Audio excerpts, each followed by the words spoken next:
controlar a fonte de provimento de calor, afeto, alimento.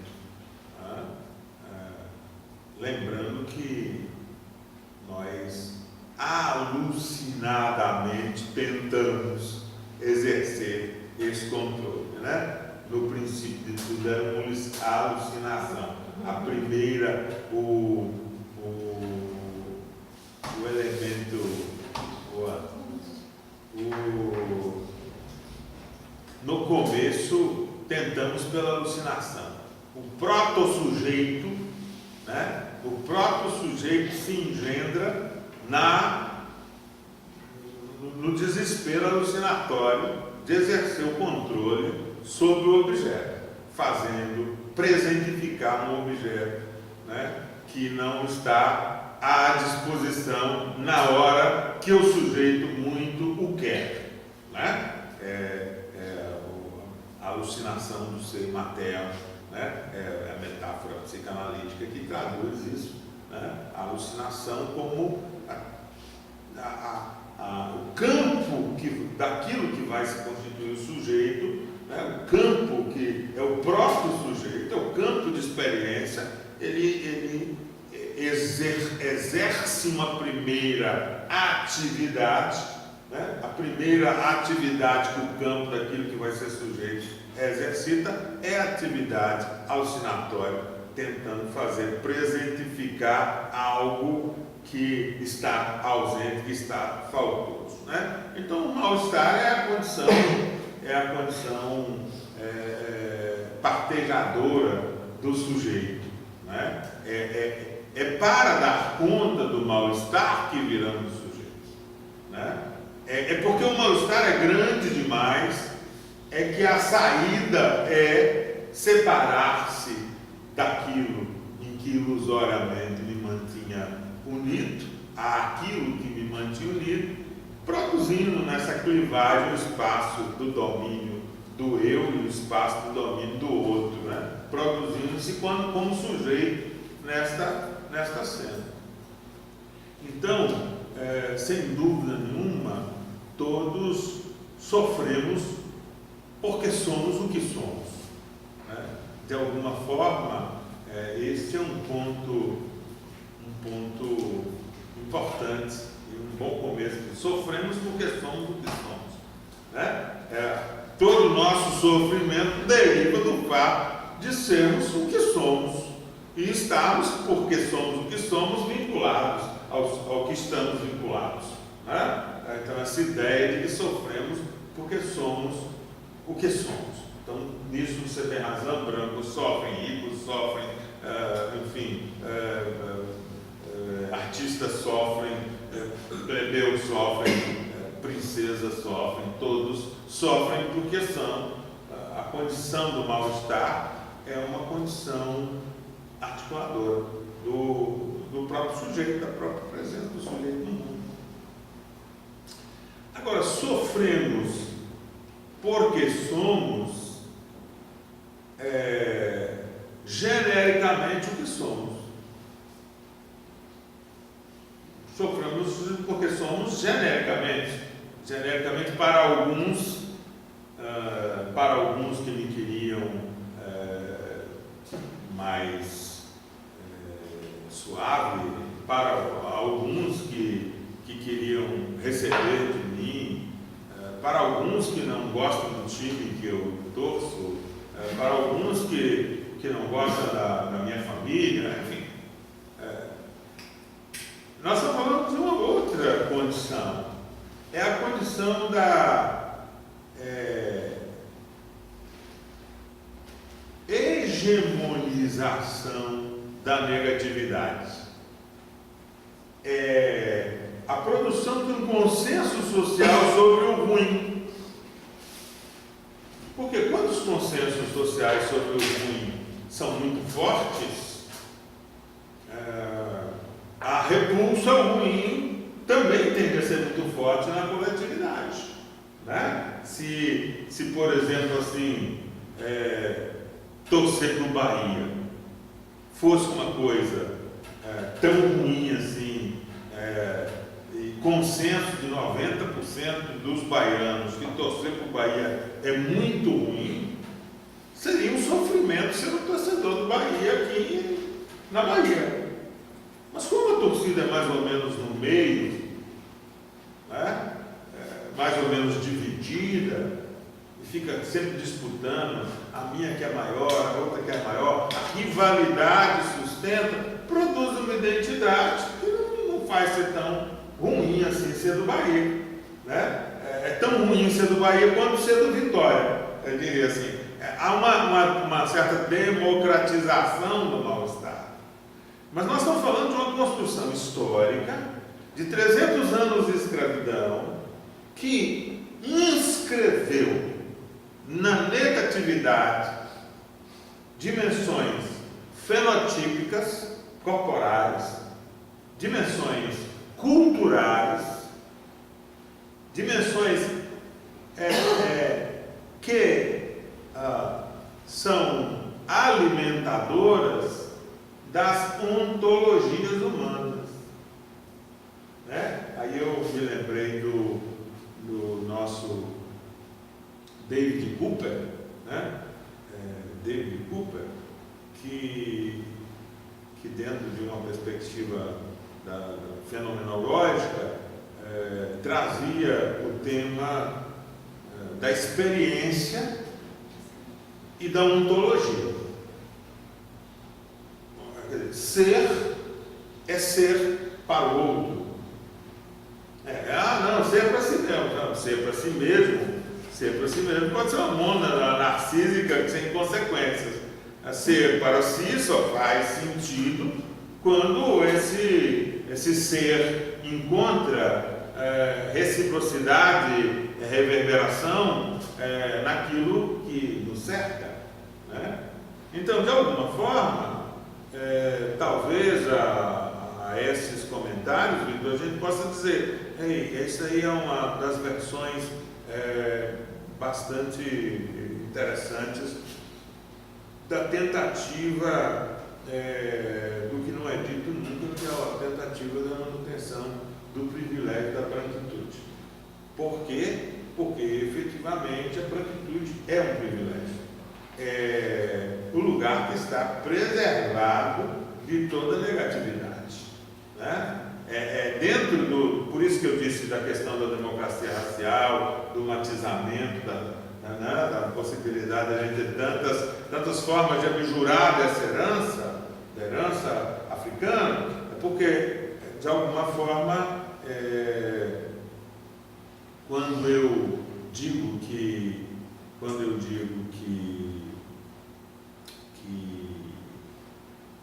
sofro porque sou negro, eu estou falando de duas coisas ao mesmo tempo. Eu estou falando de uma experiência ontológica. Eu não posso, se alguém diz eu sofro porque eu sou gordo, porque eu estou fora do peso. Eu conheço muita gente que sofre porque está fora do peso, né? Sofro porque eu estou fora do peso, né? Sofro porque eu me serve. Sofro porque eu queria ir para Paris tomar champanhe e não vou ter dinheiro. Sofro, quer dizer assim, são muitas as contingências do sofrimento, né? Agora, o sofro porque sou negro diz assim: eu sofro hoje, sofri ontem, sofri anteontem, eu sofro desde quando eu não sei, eu não sabia que eu era eu. Eu sofro de um lugar que envolve a própria constituição do sujeito, a própria sustentação ontológica, do sujeito, num lugar muito primevo, onde esta forma de ser, essa ensaiante ontologia foi confrontada com a negação do próprio ser. Então é um ser que tem que se construir confrontado com a negação de valor de ser o que ele é. Não dá para a gente ser outra coisa, não ser o que a gente é. A gente até tenta a neurose. A neurose. A gente tenta ser o que a gente não é. A gente tenta ser a serviço do outro. É a neurose. Diga. Eu queria fazer um comentário, assim, justamente nisso, no conceito de experiência. Eu trouxe a experiência. E antes de você citar, eu estava lembrando de uma autora, de uma Scott, que eu gosto, o texto dela, um texto é a experiência, né? E o que ela questiona é justamente isso, como que a gente tem uma tendência a achar que a experiência é aquilo que é mais legítimo do sujeito, aquilo como se fosse assim, o mais singular do sujeito fosse a experiência dele.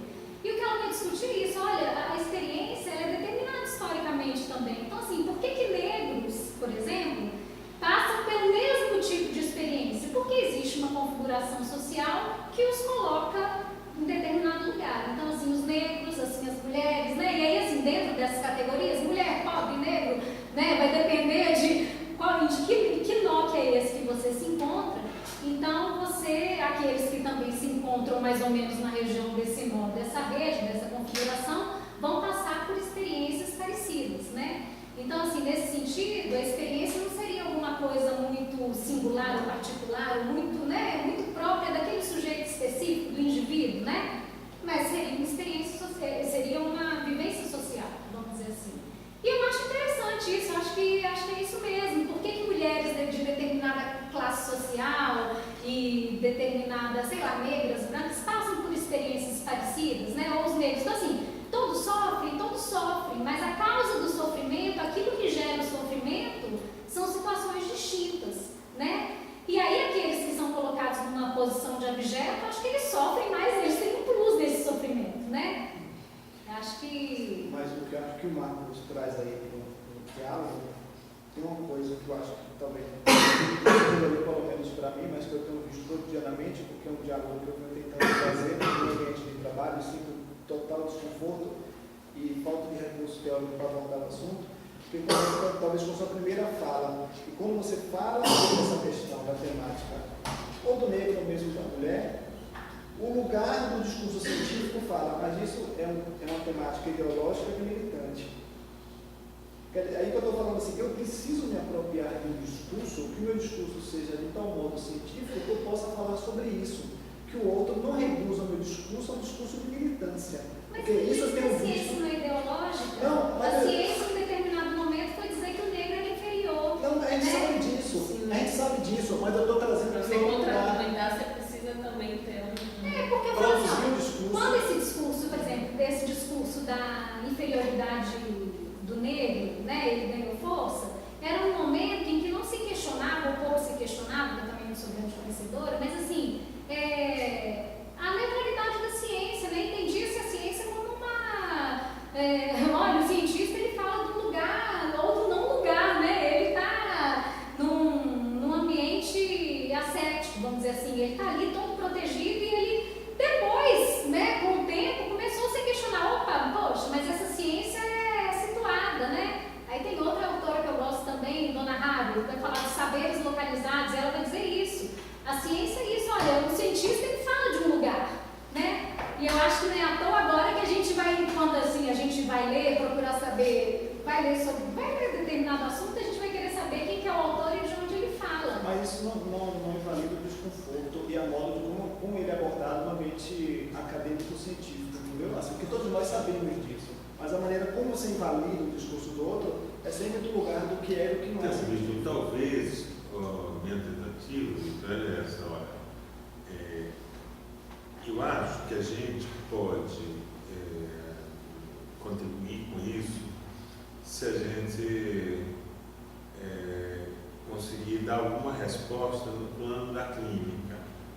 Eu pego a iconografia fotográfica dos hospícios brasileiros, né?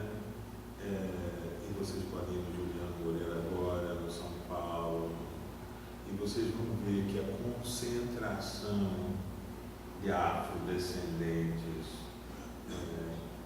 sobretudo a concentração de melanina, né?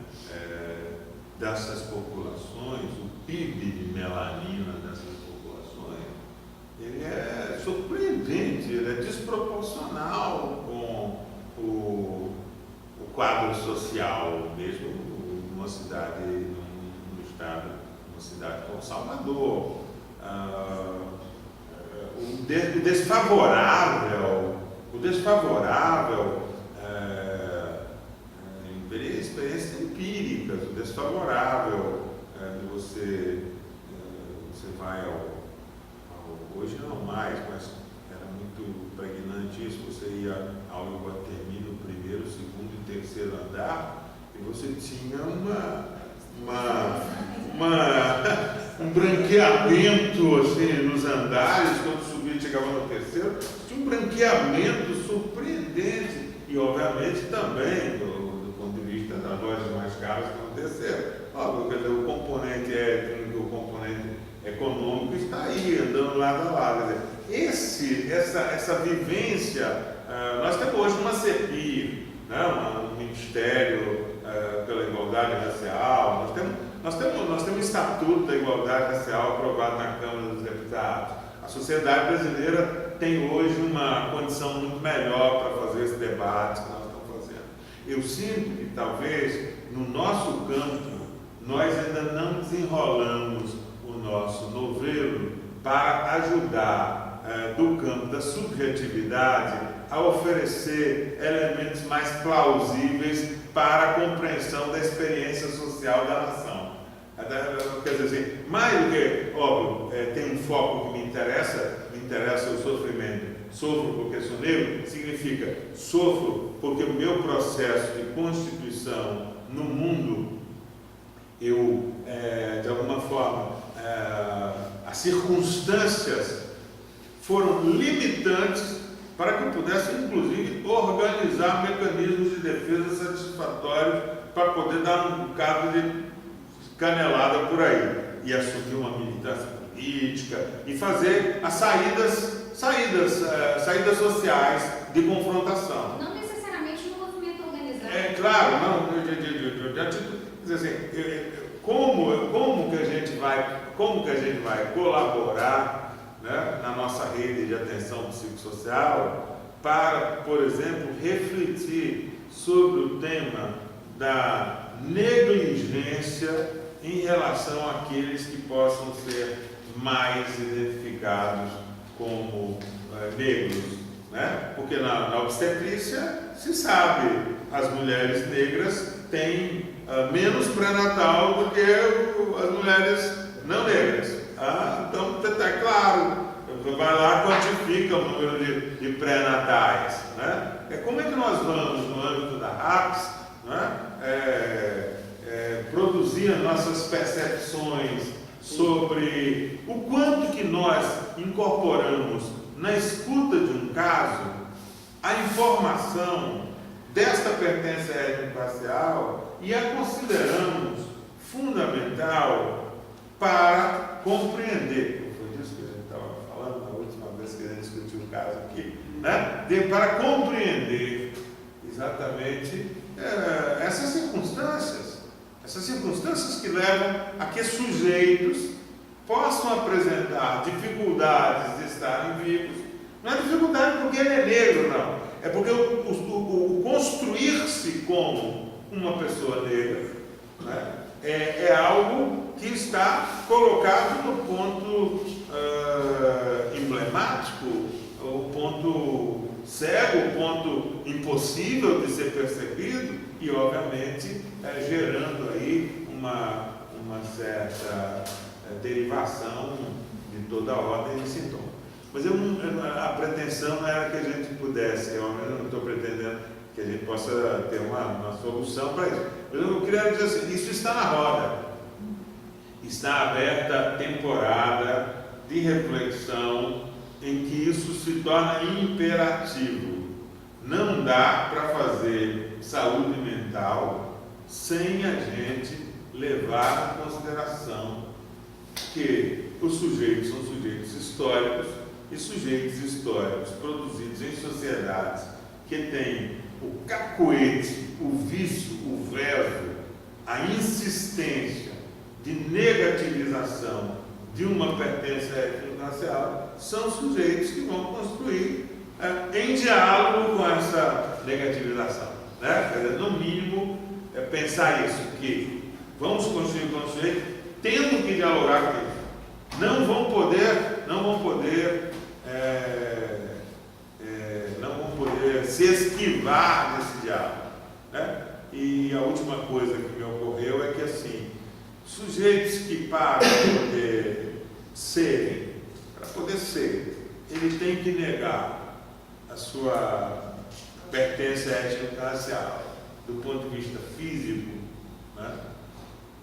São sujeitos que se privam do suporte de organização de toda a experiência de ser sujeito, que é o corpo. Né? Quer dizer assim, é no corpo que o ser sujeito se ancora. Não existe um sujeito que é sujeito fora do corpo. O corpo é fundamental. Esse é o ponto de ligação que faço com a clínica da psicose. Né? É um corpo que eu chamo de meu, que eu reconheço como meu, distinto do outro. Né? Então o corpo é uma coisa fundamental. Mas, por outro lado, também sujeito que tem que se despir de toda a sua herança coletiva, de sua pertença histórica, é também um sujeito sem alma. Né? Então eu fico pensando que sujeitos são esses que ficam alienados da sua condição física e alienados da sua condição espiritual. Que espaço de engendramento se faz aí nessa condição que demanda a alienação como forma de tornar suportável ser sujeito. Ser sujeito para quê? Né? Ser sujeito para fora do corpo, ser sujeito fora da alma, sobra o que para ser sujeito? Não é? Assim, eu queria só a questão da ciência, porque eu acho que assim, eu penso que a gente precisa desmistificar um pouco essa coisa da ciência, até porque o discurso científico ele não é homogêneo. Né? Nós temos assim, como no cotidiano nós estamos aí disputando sentidos, assim, nós temos as ciências, né? E depende muito do lugar de onde se fala, né? Então nós vamos ter discursos divergentes dentro da própria ciência.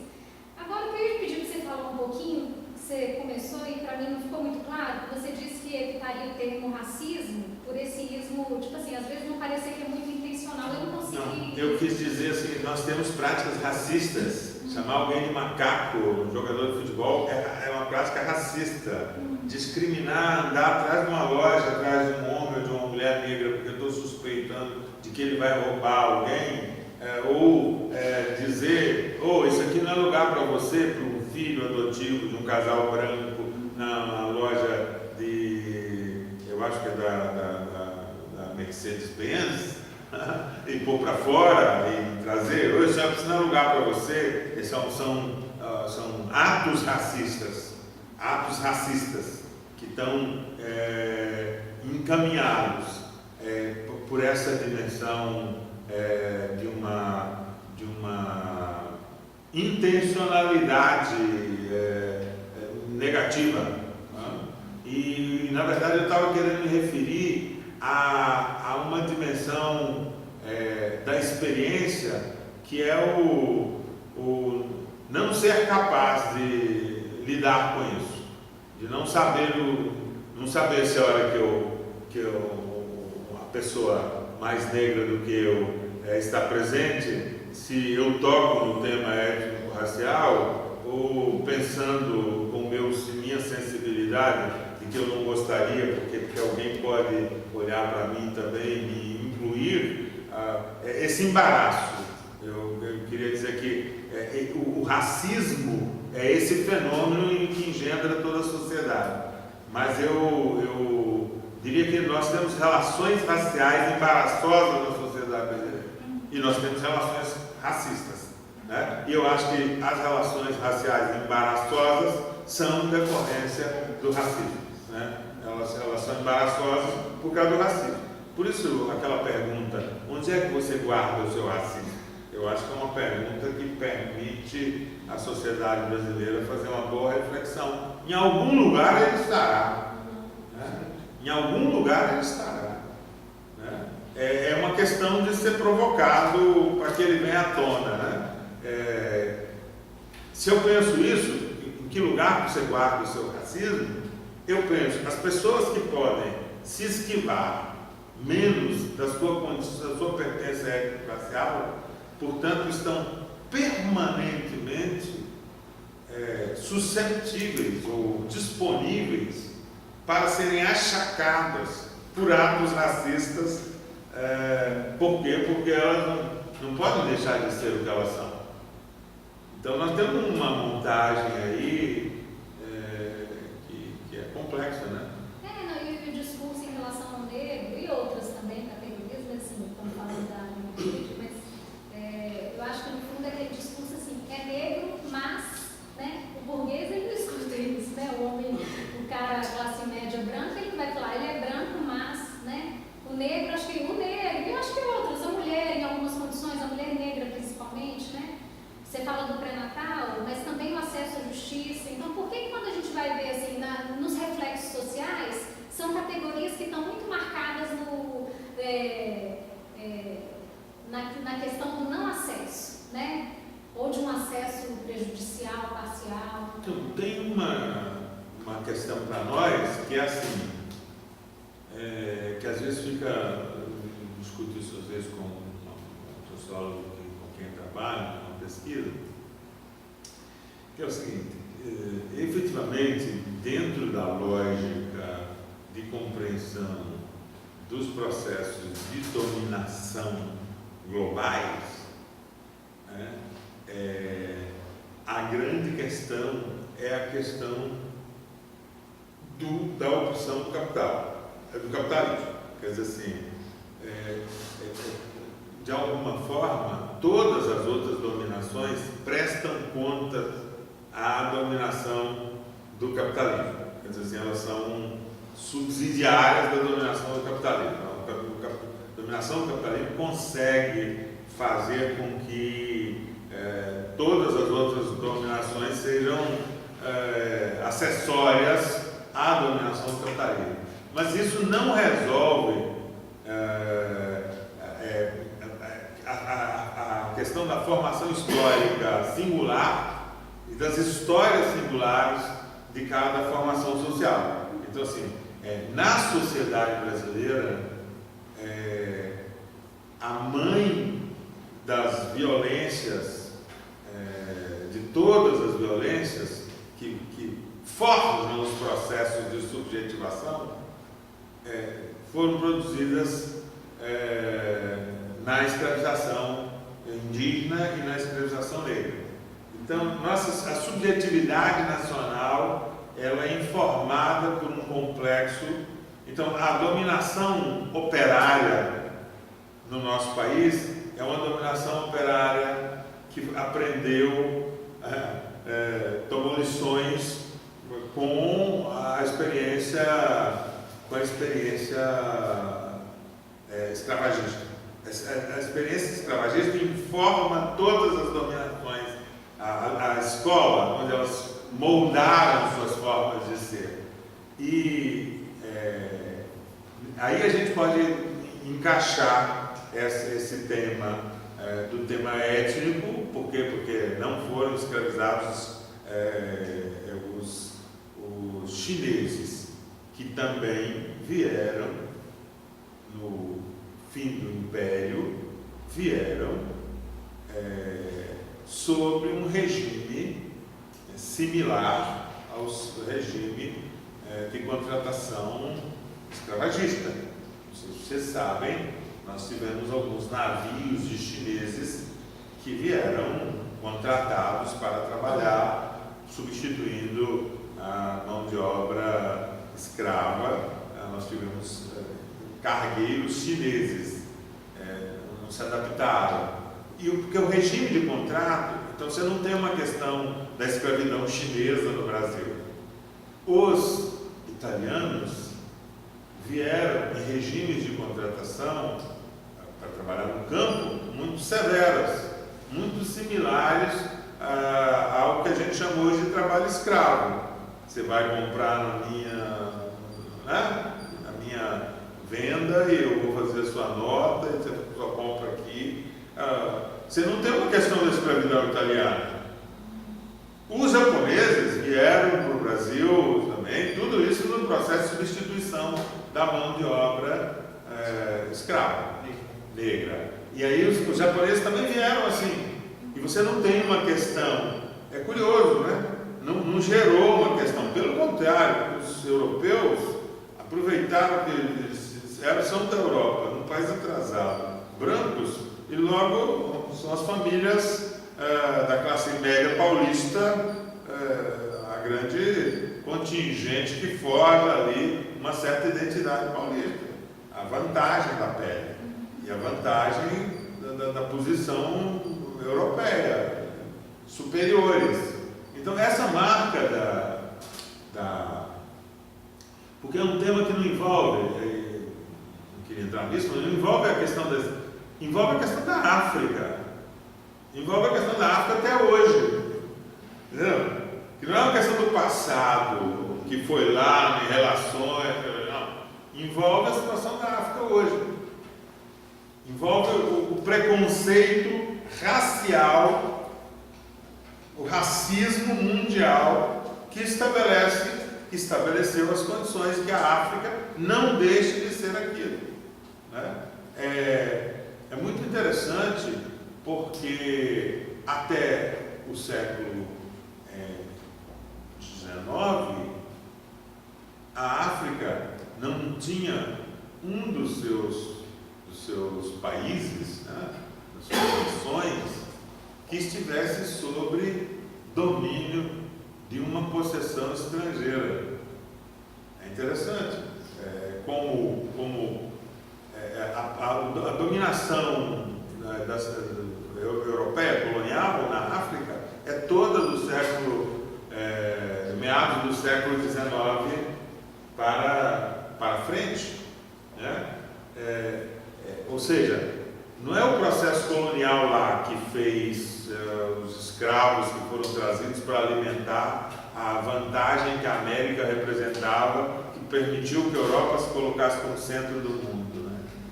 Não é essa direção, mas é a perpetuação de perceber a África como um lugar de pegar coisas, usar coisas para produzir coisas, né? Sem uma matéria como algo disponível. Pois bem, gente, era só para dizer assim, nós temos muito que andar nisso. Nossos CAPs estão cheios de gente negra sendo atendido, que ninguém nunca perguntou numa anamnese como é que ele se sente em relação à sua condição étnica, à sua pertença étnica. Nós não levamos isso em consideração. Nós não levamos em consideração se é mais negro, menos negro, é como se isso não tivesse importância. Não tivesse importância. Inclusive a questão do uso das drogas traz muita emergente essa questão racial. Não existe uma lei igual para uma pessoa branca que é pega com drogas e uma pessoa negra. Johnny. A lei Meu nome não é Johnny. Meu nome não é Johnny. A juíza logo ouviu: meu filho, o que é que você está fazendo aqui? O seu lugar não é aqui. Você vai ser produtor cultural, vai ser badalado na Rede Globo. Você é gente bem. Você não faz parte desse extrato humano de ninguém. Você não, você é uma pessoa distinta, diferente. A experiência, né? Você não está aí. Você não está no seu lugar certo, né?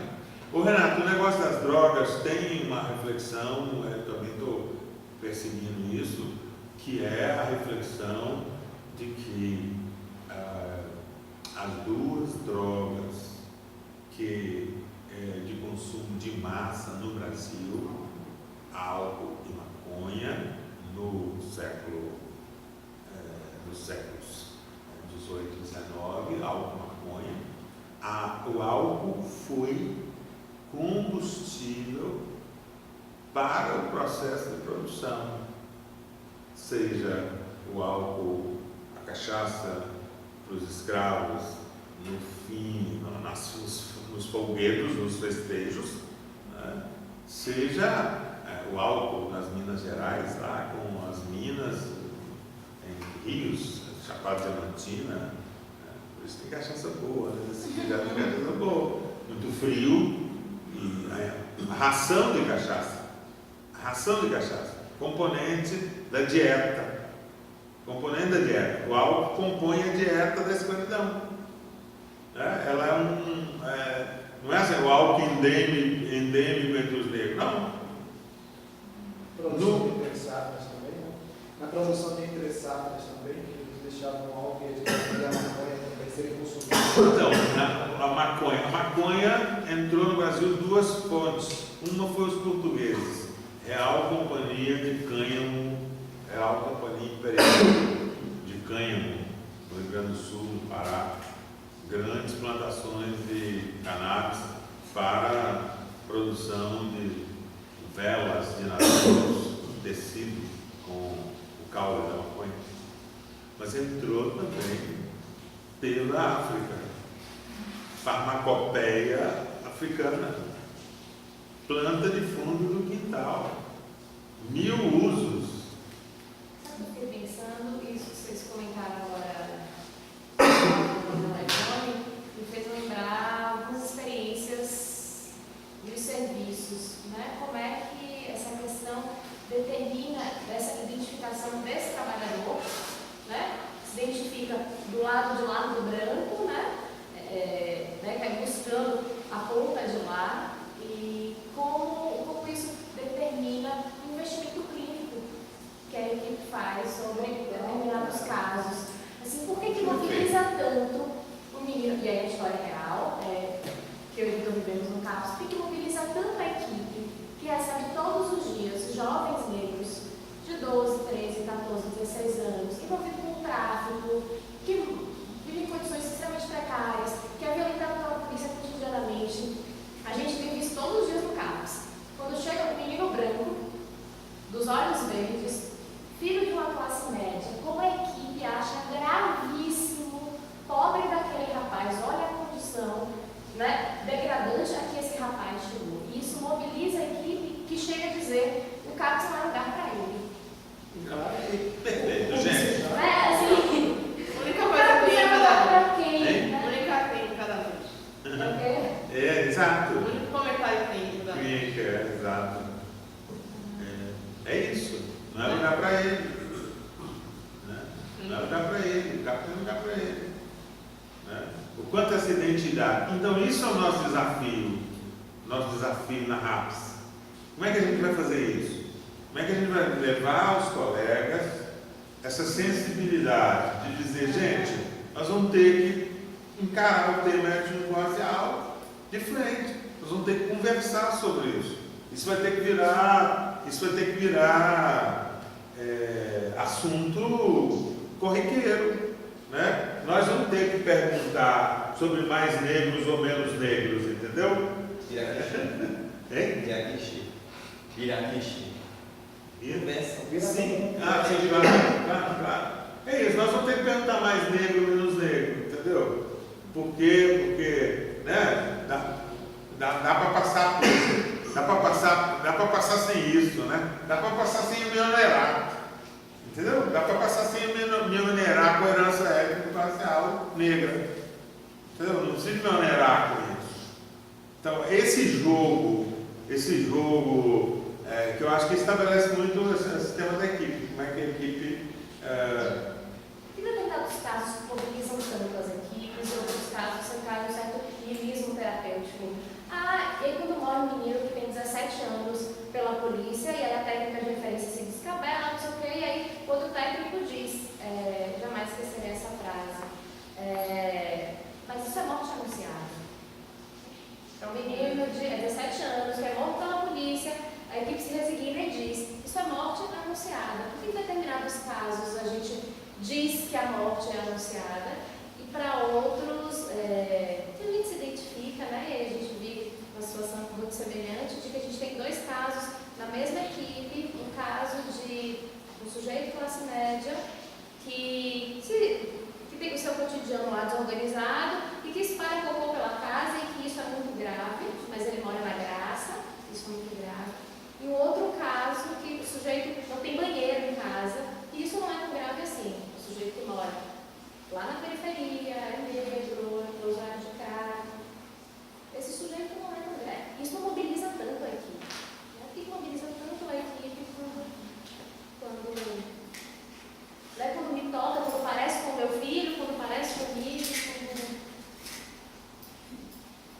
Então, esse é o racismo institucional.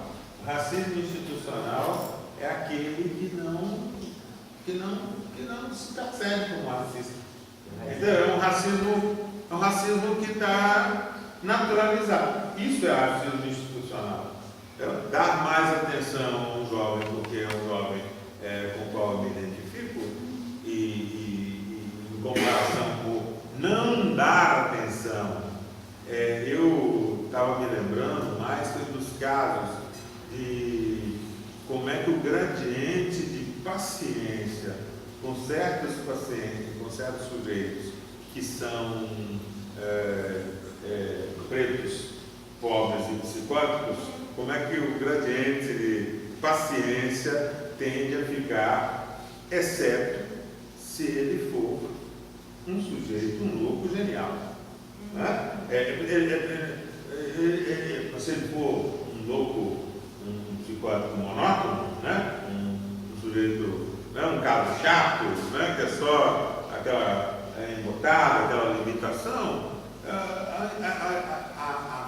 a diminuição do ânimo para poder levar aquilo, de se preocupar, se não veio, se subiu, se não está mais. O racismo institucional, nós estamos botando em agenda. Eu nem sei falar muito de como ele acontece, porque a gente precisa reconhecê-lo, porque isso aqui está acontecendo. Será que nós estamos olhando menos para esse caso? Ou precisamos estar muito atentos com os casos onde nós temos pessoas que podem se desvencilhar menos da sua condição, da sua pertença étnico-racial. A negligência também é. Negligência racial. Institucional, porque nem sempre é na ação, né? Não deixar de fazer também. Não deixar de conversar, não deixar de pensar, não deixar de falar. Até deixar de escutar, né? Não Como é sei, que é? até deixar de escutar mesmo, assim. Fez uma reflexão tão bacana e a depender da sensibilidade da pessoa, pode não escutar o que você falou. Isso é uma coisa que funciona assim. Funciona assim mesmo. Ô, gente, então, esse entrou foi porque a APS entrou nessa, tá certo? Esse grupo é um grupo de trabalho lá do Ministério da Saúde e ele lançou com tem um videozinho no YouTube dessa atividade. É racismo e saúde mental, do Ministério da Saúde, no YouTube. Racismo e saúde mental. E foi um lançamento um pouco. Sabe o que eu senti? Assim, uma coisa assim, sabe, você está fincando um marco assim, de referência para poder, sabe? Porque nunca foi assumido isso. Que assumir a perspectiva de racismo faz mal à saúde mental, que é a bandeira da campanha. Racismo faz mal à saúde mental. Não é meio óbvio que racismo faz mal à saúde mental? Em suas várias dimensões, não um ataque racista, mas é o racismo presente na sociedade, né, fazendo com que crianças se sintam muito constrangidas com seus corpos, com suas aparências, com seus modos de ser, com suas famílias, querendo ser outra coisa. Não é terrível isso, gente?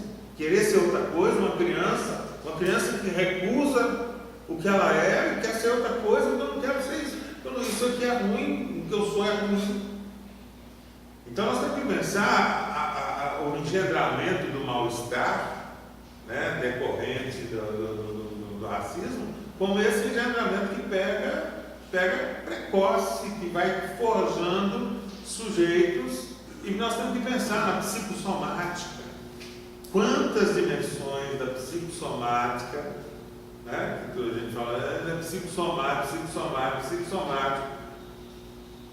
Né? Mas quanto da psicossomática tem o que não se inscreve, não pode se inscrever, né? Não pode se inscrever no corpo e aparece no corpo, porque não pode se inscrever como sentido.